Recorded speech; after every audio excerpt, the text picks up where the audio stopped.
As in, doon talaga solid na nakafocus yung energy nyo sa kabuhay nyo. And in the near future or possible future mga kapiksi, talagang mananagana kayo, guys. At saka, mananagana, but at the same time, parang nare-realize mo kung ano talaga yung true value ng kasaganaan sa inyo. It's not just about money, pero parang money plus having fun, no? Or basta masaya ka dun sa ginagawa nyo mga kapiksi. Kumbaga, hindi stressed, hindi worried mga kapiksi, and being happy and contented sa kung ano pa yung pinagkakalabsan nyo.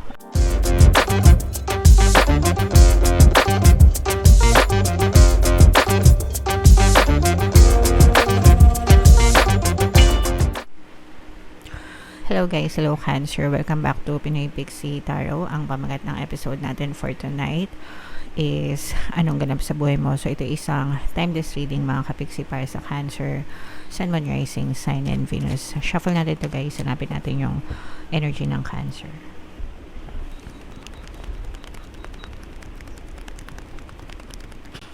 Ito mga kapiksi. So, Cancer, kayo ay na-represent ng King of Cups sa ating spread. General reading lang guys. Pwede mag-resonate, pwedeng hindi. Pwedeng positive, pwedeng negative.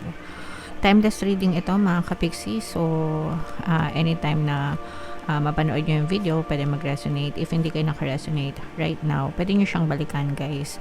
Next time, next year, next month, kahit kailan. Baka by those time, maaari na mag-resonate sa inyo yung mga messages.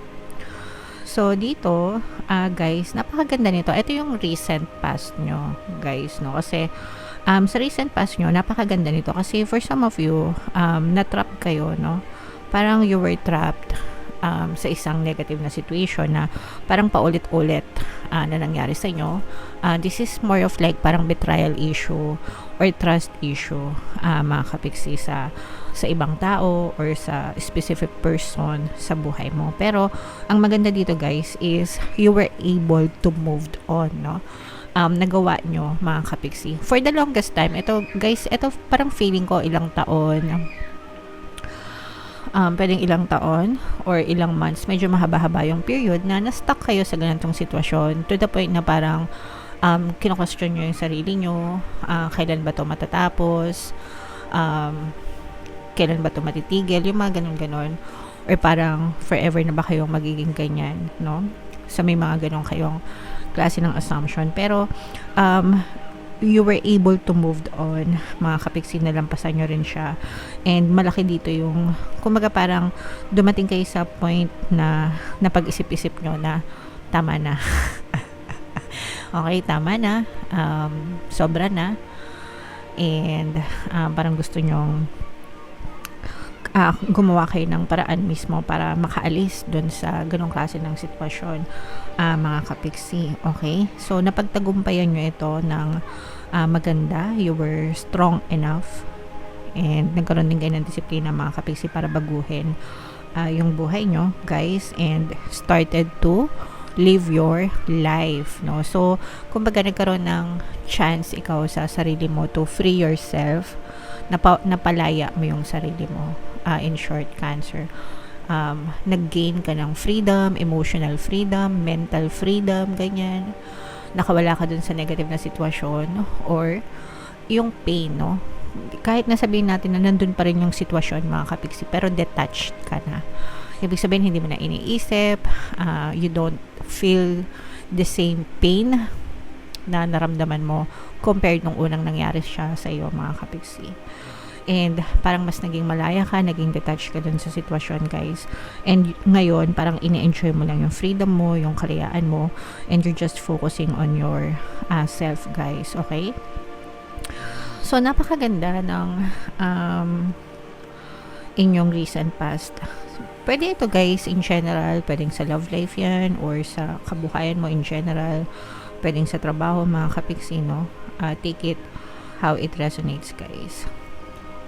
And ito naman yung nakikita natin sa inyong present situation. Meron ditong presence ng Earth signs, Capricorn, Taurus, Virgo.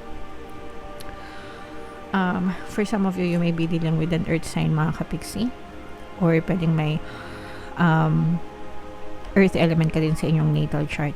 So dito guys, ito talaga super ina-enjoy nyo lang kung ano yung meron kayo right now. Yung ina-enjoy nyo yung buhay nyo right now, especially sa kaperahan nyo, sa kabuhayan nyo, kung meron kayong trabaho, mga kapiksi, nag-enjoy kayo sa ginagawa nyo ngayon, kung ano man yung source of income nyo, at saka you're spending more time with people, you're spending more time with yourself, kasi yung iba parang dati, parang inano nyo, kinulong nyo yung sarili nyo, no? In-isolate nyo yung sarili nyo from the world, ganyan, nag-emo kayo, nagmukmok on your own, parang ermitanyo, no, nagtago sa sariling kuweba, and dinamdam nyo lahat ng sakit, ganyan. Pero ngayon, sabi ko nga, no, nakalaya na kayo, and you're starting to open up yourself again, no, binubukas mo ulit yung pintuan mo sa ibang tao, sa ibang mga opportunity, sa mga pwede pang mangyari sa buhay mo, sa mga magagandang bagay na pwede mo pang ma-experience. So, as of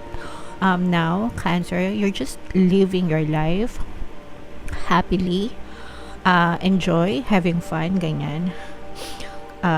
Yeah, so yun yung nakikita natin para sa inyo, and parang nag-o-open din ng mga infinite possibilities, no, ikaw sa buhay mo, especially pagdating sa kaperahan.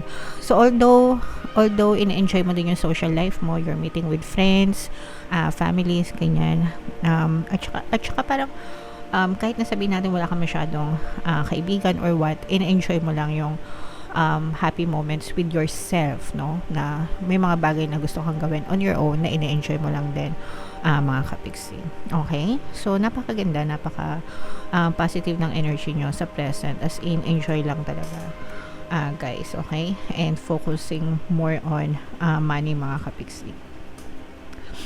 And ito naman yung ating possible future ng inyong sitwasyon. So dito meron presence ng air sign, Aquarius, Gemini, Libra, fire sign, Aries, Leo, Sagittarius. So for some of you, pwedeng may ganyan kayo sa inyong natal chart, or pwedeng you may be dealing with other people na may ganyan sa kanilang natal chart. Pero guys, sa future nyo talagang mananagana kayo, kasi ngayon ang fino-focus nyo na ng energy nyo ngayon is more on kabuhayan, no? As in, doon talaga solid na nakafocus yung energy nyo sa kabuhayan nyo. And in the near future or possible future, mga kapiksi, talagang mananagana kayo, guys. At saka mananagana, but at the same time parang nare-realize mo kung ano talaga yung true value ng kasaganaan sa inyo. It's not just about money, pero parang money plus having fun, no, or basta masaya ka dun sa ginagawa nyo, mga kapiksi. Kumbaga hindi stressed, hindi worried, mga kapiksi, and being happy and contented sa kung ano pa yung pinagkakalabsan nyo ng universe. And at the same time, guys, bukod sa kasaganaan, talagang yung mga pagsisikap nyo, guys, no, ma-harvest nyo yan in the future.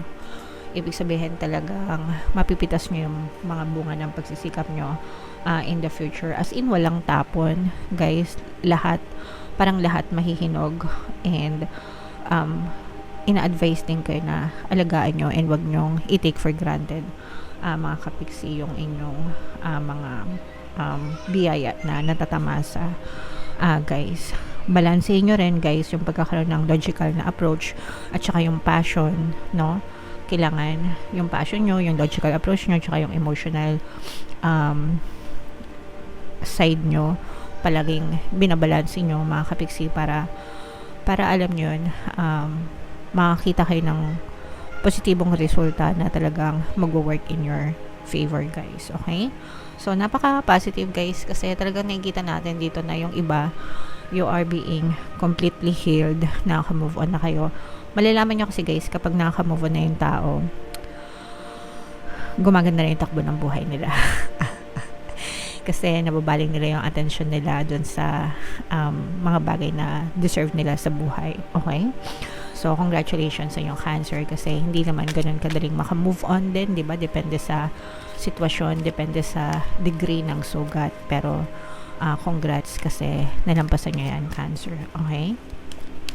So, itong mga biyaya na to, itong mga blessings na to, mga kapiksi, itong mga matatamis na bunga, in the future, guys, i-mind nyo na yan sa comment section, kasi deserve nyo yan. Cancer. So, bunot lang tayo dito guys ng additional message for you. Shuffle ko to guys. Habang sinashuffle ko to, panoorin nyo muna yung video natin regarding sa ating paano mag-manifest ng abundance video course. Kapiksi, sawa ka na ba sa mga struggles at hirap sa buhay mo? Masipag ka ba at masikap sa buhay ngunit hindi ka pa rin umaasenso? Ilang beses ka na bang nag-attempt mag-negosyo at mag-invest pero palagi ka pa rin nalulugi? Sa pagkakataon na ito ay maaaring may subconscious beliefs ka na nagiging balakid sa iyong pag-unlad at pagyaman. Introducing, paano mag-manifest ng abundance video course.